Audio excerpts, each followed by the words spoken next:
우리 예수를 믿는 사람을 그 사회에서도 또 우리도 믿는 사람 그렇게 이야기합니다. 다른 종교도 믿는 사람들이 있지만은 통상적으로 우리나라에서 믿는 사람 그러면은 기독교인들을 많이 가르칩니다. 영어로는 크리스찬이고 이제 우리말로는 이제 그리스도인 이 말이죠. 옛날에는 이제 교회 다니는 사람들을 경멸할 때 예수쟁이 그렇게도 불렀습니다. 예. 요즘은 이제 크리스찬, 그리스도인 그렇게 부르는데 교회나 이제 기독교인들이 세상에서 욕을 하도 먹다 보니까 그리스도인답지 않게 사는 사람들이 참 많다 보니까 또 한때는 또 교인과 크리스찬, 예. 교인과 그리스도인은 다르다. 예. 그렇게도 말했습니다. 교인은 그냥 주일 되면은 교회 나가는 사람, 때로는 기분에 따라 안 나가는 사람, 이력서에 기독교인이라고 적는 사람이고, 그리스도인은 예수를 인격적으로 만난 사람. 그렇게 해서 또 그리스도인, 우리는 그리스도인이다. 뭐 그리고 어, 또 병아리 감별하듯이 감별하는 그런 것이 또 한때 또 있었어요. 자, 여러분은 그리스도인은 어떤 사람인가? 어떤 사람이 그리스도인이라는 말을 들을 수 있을까? 어떻게 생각하십니까? 자, 오늘 말씀이 바로 그 그리스도인의 그 책임에 대해서 말하고 있습니다. 그 세상은 오늘 말씀의 1절에도 믿음이 강하고 믿음이 약한 자가 나오는데 세상은 강한 자가 약한 자를 지배합니다. 예, 강한 자가 모든 것을 차지합니다. 능력이 많은 사람이 좋고 크고 많은 것을 가질 수 있어요. 힘이 있는 사람. 때로는 목소리가 큰 사람이 또 자기 주장대로 일을 할 수가 있어요. 그냥 작은 사람이 설 자리가 없는 곳이 세상입니다. 그러나 이런 세상에 산다 할지라도 그리스도인은 달라야 한다. 그걸 성경은 이야기합니다. 오늘 1절에 보면은 믿음이 강한 우리는 마땅히 믿음이 약한 자의 약점을 담당하고 자기를 기쁘게 하지 말라. 믿음이 강한 사람은 예수를 믿음으로 구원받았고 내가 하나님의 사랑을 받고 있는 하나님의 자녀다. 거기에 대해서 확신이 있는 사람, 확신이 천국에 대한 소망도 분명한 사람입니다. 분명한 사람. 나도 그런 걸 다 가지고 있는데, 예. 근데 믿음이 강한 사람은 믿음이 강하냐 약하냐 이 환난을 만났을 때 어떻게 대처하느냐에 따라서 이제 구별을 할 수가 있습니다. 지금 내가 굉장히 강한 것처럼 보여도 어떤 그 환난을 만났을 때, 고난을 만났을 때, 괴롭고 힘들고 슬픈 일을 만났을 때 그걸 어떻게 이 사람이 처리하고 극복해내느냐 그걸 보면은 믿음이 강한 사람이다 아니다 우리가 알 수 있어요. 믿음이 약한 사람은 그 확신이 없어요. 확신이 없고 환난을 만났을 때 일 왔다 갔다 하는 사람들입니다. 왔다 갔다 하는 사람. 그 이제 15장은 이제 14장과 연관시켜서 봐야 되는데 14장에서는 음식 문제로 싸웠죠. 또 절기를 지키느냐 안 지키냐 이걸로 교인들 사이에 다툼이 일어났습니다. 그냥 믿음이 약한 사람은 먹는 문제, 또 절기를 지키는 문제 이걸 가지고도 마음이 불편해질 수 있는 사람. 예. 마음이 이렇게 해야 되는데 그거 먹으면 안 되지. 이렇게 해야 되는데 그걸 왜 해? 그래서 마음이 왔다 갔다 할 수 있는 사람, 아주 작은 사소한 문제도 본인이 그 확신을 가지고 결정할 수 없는 사람이 믿음이 약한 사람이에요. 근데 오늘 말씀에 강한 사람은 약한 자의 약점을 마땅히 담당해야 된다. 마땅히 의무다는 거죠. 약한 자를 살피는 것이 믿음이 강한 자의 의무라는 거죠. 의무. 그래서 약한 자의 약점을 담당하라. 아직 성숙하지 못한 성도의 그 짐을 져주라. 그런 뜻입니다. 그래서 자기를 기쁘게 하는 그런 삶을 살지 말라. 그랬습니다. 예. 믿음이 강한 사람이 자기 믿음과 자기 수준에서 말하거나 행동하고 그걸 그렇지 않은 사람에게 자꾸 강요하고 비교하고 강요하고 그렇게 하면은 믿음이 약한 사람은 그 신앙에서 떠날 수도 있습니다. 예.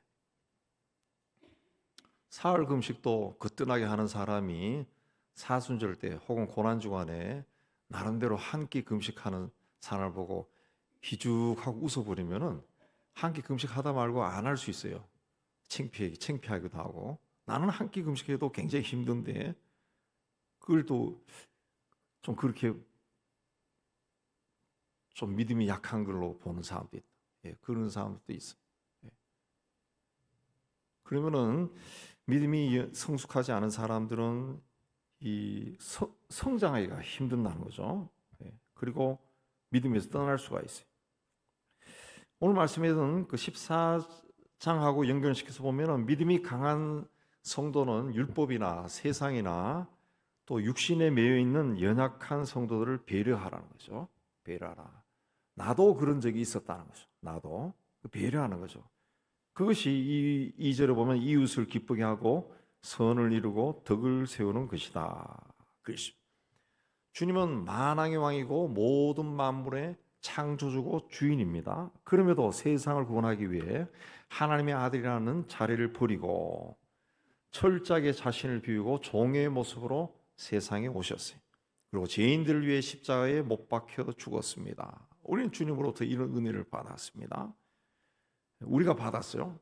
그러면 우리도 이제는 다른 사람을 기쁘게 하는 삶을 살아야 된다. 그랬습니다. 그러나 초대교회 당시 그리스도의 은혜로 자유를 누리게 된 사람들이 그 율법에서 자유하지 못한 그 성도들을 비난했습니다. 우리 14장에 보면 비난했습니다.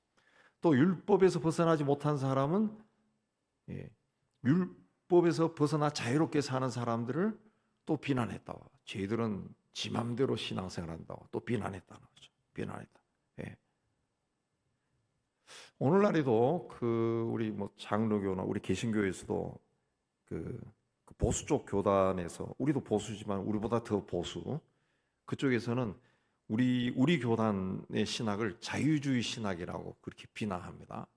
제가 그 80년대 신학교 가서 그 신학 서적을 소개하는 책자가 좋은 게 나와가지고 그걸 사서 조직 신학에는 어떤 책을 읽고 윤리학은 어떤 책을 읽고 그걸 다 조사. 우리나라에 번역된 책을 다 조사해 놓은 아주 괜찮은 책이 있어서 그걸 사서 이제 봤는데 그게 이제 우리보다 더 보수 쪽 신학교에서 펴낸 거예요. 펴냈는데 거기에 보면은 우리 교단 소속 신학자들이 쓴 책, 번역한 책은 다 별표를 해놨어요. 별표를. 그리고 밑에 주로 읽지 말아야 할 책이라고 해놨어요. 그럼 그 뭐하러 책을 펴냈어요? 그걸 이제 읽어서는 안 되는 책이라서 가르쳐 주려고 표시를 해놓은 것 같아요. 예. 꽉꽉 막힌 사람들이요. 그 사람들은. 우리는 그쪽에 속한 사람이라 할지라도 신실한 사람이 있으면 데려와서 교단에 강단에 세우고 설교도 듣고 그렇게 해요. 부흥회도 하고. 근데 그쪽에는 제 같은 사람이 우리 교단에 속한 사람이 그쪽 교회에 그 부흥회를 했다. 그럼 교단적으로 문제가 돼. 문제가 돼서 징계를 먹을 수 있어요. 징계를. 자유주의에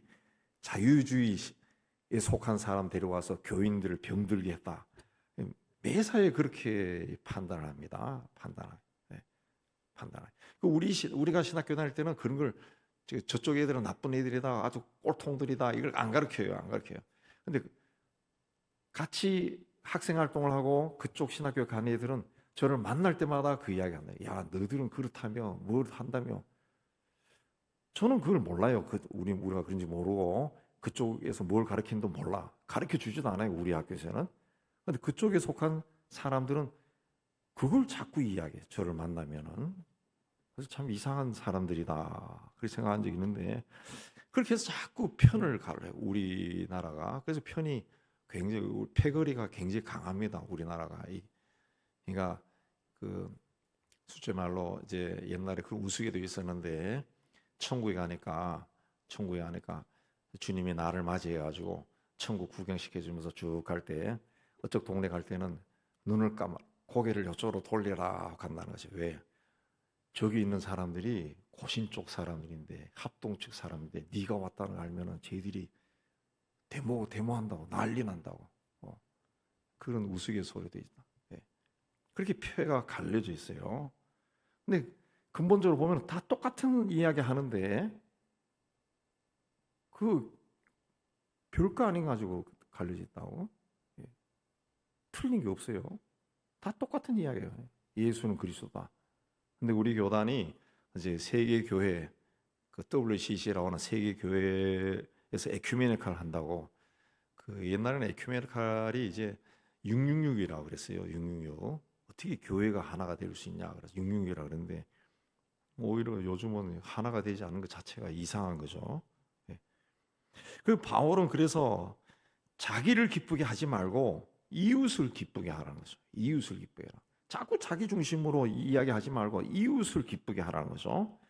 2절과 3절 사이에는 원 성경에 보면 왜냐하면이 생략되어 있습니다. 그래서 왜냐하면을 다시 넣어서 읽으면 우리 각 사람이 이웃을 기쁘게 하되 선을 이루고 덕을 세우도록 할지니라. 왜냐하면 그리스도께서도 자기를 기쁘게 하지 아니하셨나니. 이 선을 이루고 선은 착한 일을 한다는 것이 아니라 유익이 되었다는 거죠. 유익이 되는 그 일을 한다. 덕을 세운다는 것은 집을 짓는다는 거죠. 집을. 예. 우리가 이웃을 기쁘게 해야 된다. 왜냐하면 그리스도께서도 자기를 기쁘게 하지 않았다. 그랬습니다. 이어서 주를 비방하는 자들의 비방이 내게 미쳤나이다. 그랬습니다. 이게 시편을 인용한 건데 주님은 자기를 기쁘게 하지 아니하고 주님께 맡겨진 자들을 기쁘게 하기 위해서 핍박을 받고 고난을 감수하셨다는 뜻입니다. 그래서 주를 비방하는 자들의 비방이 내게 미쳤나이다. 이 번역이 되게 어렵게 되어 있어요. 나에게 맡겨진 자들을 기쁘게 하기 위해서 그 핍박과 비방을 감수했다는 거예요. 그러므로 주님의 뒤를 따라가는 그리스도인들도 주님처럼 믿음이 약한 자들을 감싸주고 배려해야 된다. 그래서 5절에는 예수를 본받아 예수의 뜻과 같게 하라 그랬습니다. 그러니까 강한 사람이 약한 사람을 품어줘야 되는 이유는 서로 뜻이 같게 하기 위함이다. 6절에서 말하듯이 한 마음과 한 입으로 하나님 곧 우리 주 예수 그리스도의 아버지께 영광을 돌리는 것이 중요하다는 거죠. 한 마음, 같은 마음이죠. 한 입, 일치된 고백입니다. 똑같은 고백이에요. 그러니까 성도들이 똑같은 신앙 고백을 하고 하나님께 영광을 돌려야 된다. 그 뜻입니다. 자, 우리 교회 공동체는 믿음이 강한 사람, 성숙한 사람과 그렇지 않은 사람이 있습니다. 그럼에도 주님의 교회 안에 속한 성도들은 한 마음과 한 입이 되는 것이 중요하다는 거예요. 함께 신앙을 고백하고 하나된 마음으로 교회를 섬겨야 된다. 그게 주님이 원하시는 거다죠. 그래서 바울은 성도들의 마음과 뜻이 하나 되지 못하고 하나님께 영광 돌린다고 하는 것은 하나님을 기쁘게 하는 것이 아니다. 그랬습니다. 만왕의 왕이고 만주의 주이신 예수님 또 가장 낮은 자리에 오셔서 다른 사람을 섬겼습니다. 그래서 예수를 따라가는 우리도 그렇게 해야 된다. 그래서 7절에 그리스도께서 연약한 너희를 받아서 하나님께 영광을 돌리신 것처럼 너희도 서로 받아라. 너희가 서로 따뜻하게 맞아줘라. 서로 가까이 해라. 똑같은 존재라는 것을 깨닫고 서로 존중히 여기고 한 지체로 받아들여라. 그랬습니다. 왜? 주님께서 믿음이 강한 자나 약한 자나 다 받아주셨다라는 겁니다. 심지어 8절에 보면은 주님은 하나님께서 조상들에게 주신 약속에 따라 인간이 받는 할례도 받았다. 그랬습니다. 할례도 받았다는 거죠. 그렇게까지 연약한 인간을 세워줬다는 거죠. 세워졌다. 나는 하나님이야 하고 뭐 그렇게 하면서 사역하지 않았다는 거죠. 인간과 똑같이 인간의 자리에 내려와서 인간과 똑같이 살았다는 거죠. 로마 교회 안에는 유대인과 이방인들이 함께 있었어요. 그때처럼 지금 또 교회 공동체 안에 다양한 사람들이 함께 모여서 신앙생활을 같이 하고 있어요. 믿음이 약한 사람이 있고 강한 사람이 있어요. 생각도 다르고 교육받은 정도도 다르고 성품도 다르고 사는 모습도 다 다릅니다. 그러나 모여있는 사람들이 믿는 예수는 한 분이에요. 한 분. 그분은 모든 사람을 조건 없이 사랑했습니다. 그러므로 우리도 모든 사람을 품에 품을 수 있어야 된다. 예수께서 모든 사람을 구원하기 위해 세상에 오신 것처럼 교회도 모든 사람을 받아들여야 된다. 예. 세상은 정치, 경제, 문화, 교육, 할 것 없이 강한 사람이 약한 자를 지배합니다. 그런 세상에서 약한 자의 약점을 담당하고 그들을 기쁘게 하는 생활을 한다는 거, 그 쉬운 일이 아닙니다. 쉬운 일. 그러나 하나님께서 기뻐하시는 삶이 바로 그런 삶이라. 약한 자의 약점을 담당하고 그들을 기쁘게 하는 것을 하나님이 기뻐하신다. 예. 그러므로 믿음이 성숙한 사람은 그렇지 않은 사람의 짐을 대신 지고 교회의 덕을 세워야. 그걸 하나님께 그렇게 하는 것이 영광을 돌리는 것이고 하나님을 기쁘게 하는 것이다. 그렇습니다. 가진 자가 가지지 못한 사람의 어떤 부족한 점을 채워줄 때 마음이 하나가 돼. 예. 높은 자가 낮은 자리에 있는 사람의 어떤 부족한 점을 채워줄 때 마음이 하나 돼. 힘이 있는 사람이 힘이 없는 사람의 부족한 것을 채워줄 때 마음이 하나가 돼. 마음이 하나. 오늘 어떤 신문에 보니까 인터넷에서 보니까 그 전태일 재단이 이제 나눔과 상생의 그 원칙을 이제 대기업에 좀 전해가지고 이 중소기업과 대기업이 상생하도록 해야 된다. 뭐 그런 기사가 있더라고요. 이제 우리나라 대기업은 그 대기업이 한 12% 정도를 그 유지하는데 나머지는 다 중소기업이라는 거죠. 근데 대기업과 중소기업은 이 대우라든가 복지라든가 이게 천지 차이라는 거죠. 우리가 잘 아는 그 민노총이나 이런 노총은 다 대기업을 위주로 조직이 되어 있는 거죠. 이 중소기업은 그 노조도 지리멸렬하고 월급 대비도 거의 뭐 반도 안 되고 이 모든 것이 굉장히 열악하다는 거죠. 열악하다. 그게 왜 그래 되느냐? 이제 무슨 공사가 있으면 큰 공사 있으면 대기업이 낙찰 받아가지고 중소기업에 자꾸 하청을 주는 거예요. 그럼 하청이 내려가면은 이제 그 이만한 쇳덩어리가 들어갈 때가 요만한 쇳덩어리로 바뀌는 거죠. 이익이 나지 않으니까. 결과적으로 거기에 종사하는 노동자들은 굉장히 가난하게 살 수밖에, 평생 그렇게 살 수밖에 없다. 이제 그런 구조를 좀 깨고 거의 비슷한 수준에 가서 올라가게 만들어야 된다. 이런 이야기들이 옛날부터 나오는데 그게 잘 안 되던데 오늘 또 기사에 나온 걸 관심 있게 봤습니다. 서로 부족한 걸 채워줘야 이 사회가 건강해진다는 거죠. 근데 과학과 문명의 발달은 이상하게도 인간을 편리하게 살게 해준다라고 하면서 굉장히 이기적으로 만들어 버렸습니다. 이기적으로. 그래서 이 과학과 문명이 점점 발달하고 있는데 이 세상은 이 굉장히 도덕적인 수준이 높아지는 것이 아니라 오히려 세상 곳곳에 갈등과 긴장이 점점 증폭되고 있습니다. 환경 문제도 점점 증폭되고 있습니다. 사회 문제, 윤리 문제, 환경 문제, 세상을 돌아보면은 희망이라고는 발견할 수 없는 그런 이 절망의 시대. 앞으로 무슨 일이 일어날 건가? 이 두려움 속에 살 수밖에 없는 그런 시대에 우리가 삽니다. 그러나 오늘 말씀에서 바울은 예수에게 희망이 있다. 과학과 문명이 인류의 희망이 아니라 예수만이 우리의 희망이다. 그렇습니다. 우리를 둘러싼 많은 문제를 해결하고 회복할 수 있는 분은 예수밖에 없다. 그렇습니다. 예수님이 막힌 담을 헐고 원수들과 화해하고 화평을 세상에 가지고 올 수 있다. 그걸 이야기합니다. 그걸 이야기합니다. 마틴 루터 킹 목사는 몽고메리시에서 인종차별 하던 그 버스의 승차 거부 운동을 시작하면서 이제 인권 운동을 벌였는데 그가 그렇게 하면서 감옥에 많이 투옥이 되었죠. 그때 그가 유명한 말을 했습니다. 여러분이 나를 투옥한다 할지라도 나는 여러분을 사랑합니다. 우리 집에 폭탄을 던지고 우리 아이들을 위협해도 나는 당신을 사랑합니다. 우리의 대장은 예수 그리스도이며 우리의 깃발은 하나님이십니다. 언젠가는 사랑이 승리할 겁니다. 우리 승리는 흑인의 승리가 아니라 전 세계에 있는 차별받는 사람들의 승리입니다. 예. 그는 그리스도의 십자가를 생각하지 않고서는 원수를 사랑하는 것이 불가능하다. 그렇습니다. 그러나 그리스도를 앞세우면 어떤 고난도 참을 수 있고 핍박도 견딜 수 있고 무슨 일이든지 극복할 수 있다 그랬습니다. 그래서 12절 마지막에도 열방이 그에게 소망을 두리라. 우리의 소망은 예수라는 거예요. 예수라는 거예요. 마지막 절에 성령의 능력으로 소망이 넘치게 하시기를 원하노라 그랬습니다.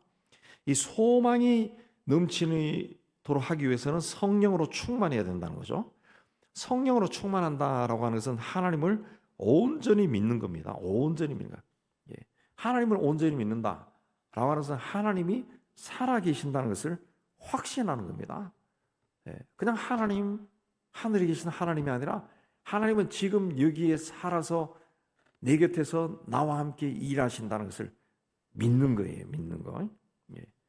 그러면 어떤 환경에 처해더라도 견고한 소망을 가질 수 있습니다. 그래서 소망의 하나님이 모든 기쁨과 평강을 믿음 안에서 너에게 충만하게 하사 그랬습니다. 성경에서 말하는 기쁨은 어떤 외적인 조건 때문에 오는 것이 아니라 하나님의 사랑을 확신할 때 오는 기쁨입니다. 평강도 하나님께서 우리를 절대로 떠나지 않고 좋은 것으로 나를 만족하게 하신다는 그 믿음이 우리 안에 가득 채워졌을 때 이 평강이 오는 거예요. 평강이 오는 거예요. 이걸 어디서 오느냐? 성령의 능력으로 온다는 거예요. 성령의 능력. 성령으로 충만했을 때 우리가 이런 마음을 가질 수 있다는 거죠. 그러므로 우리가 자꾸 세상에서 어떤 소망을 발견하려고 뛰어다닐 것이 아니라 이미 우리 가운데 계신 주님 안에서 우리의 소망을 발견하기 위해 노력해야 됩니다. 예수 안에 있을 때 우리의 삶이나 가정이나 우리의 모든 문제가 치유되고 해결될 수가 있다는 거죠. 또 교회도 건강하고 아름답게 세울 수가 있다는 거죠.